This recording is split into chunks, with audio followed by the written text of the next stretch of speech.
मुगल वंश के बादशाह और नसीरुद्दीन हुमायूं के बेटे जलालुद्दीन मोहम्मद अकबर और उनके कहे जाने वाले नवरत्न में से एक रत्न बीरबल के किस्से काफी मशहूर हैं। बादशाह अकबर कई बार परेशानियों में फंसने पर या किसी गंभीर मुद्दे पर अपने सलाहकार मंत्री बीरबल की सहायता अवश्य लेते थे। सर्दियों के दिन थे, अकबर का दरबार लगा हुआ था।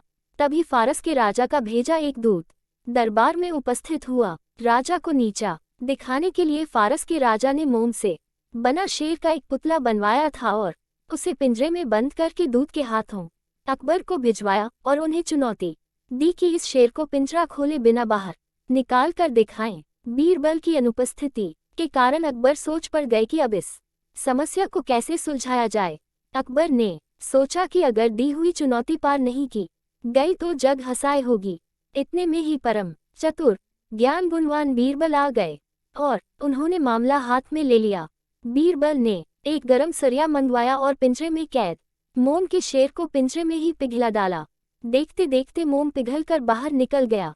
अकबर अपने सलाहकार बीरबल की इस चतुराई से काफी प्रसन्न हुए और फारस के राजा ने फिर कभी अकबर को चुनौती नहीं दी। अकबर ने कड़कड़ाती सर्दियों के मौसम में एक दिन यह ऐलान किया कि अगर कोई व्यक्ति पूरी रात भर पानी के अंदर छाती तक डूबकर खड़ा रह पाएगा तो उसे 1000 मोहरों का इनाम दिया जाएगा। इस चुनौती को पार करना काफी कठिन था, पर फिर भी एक गरीब ब्राह्मण अपनी बेटी के विवाह के लिए धन जोड़ने की खातिर तैयार हो गया।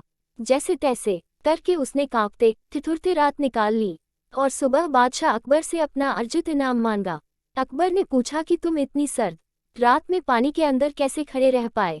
ब्राह्मण ने कहा कि मैं दूर आपके किले के झरोखों पर जल रहे दिए का चिंतन कर कर के खड़ा रहा और यह सोचता रहा कि वह दिया मेरे पास ही है। इस तरह रात बीत गई।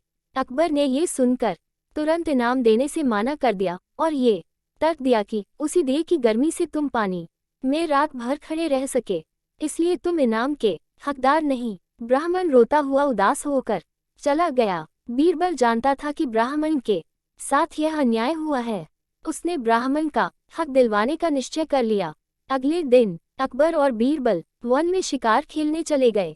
दोपहर में बीरबल ने तिपाई लगाए और आग जलाकर खिचड़ी पकाने लगा। अकबर सामने बैठे थे। बीरबल ने जानबूझकर खिचड़ी का पात्र आग से काफी ऊंचा लटकाया। अकबर देखकर बोल पड़े कि अरे मूर्ख, इतनी ऊपर बंधी हांडी को तपन कैसे मिलेगी? हांडी को नीचे बांध वरना खिचड़ी नहीं पकेगी। बीरबल ने कहा पकेगी खिचड़ी पकेगी, आप धैर्य रखें। इस तरह दोपहर से शाम हो गई और अकबर लाल पीले हो गए और गुस्से में बोले।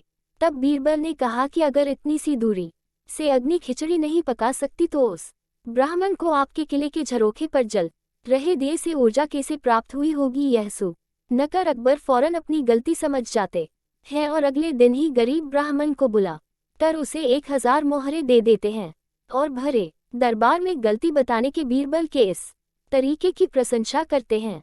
कहानी को सब्सक्राइब करें।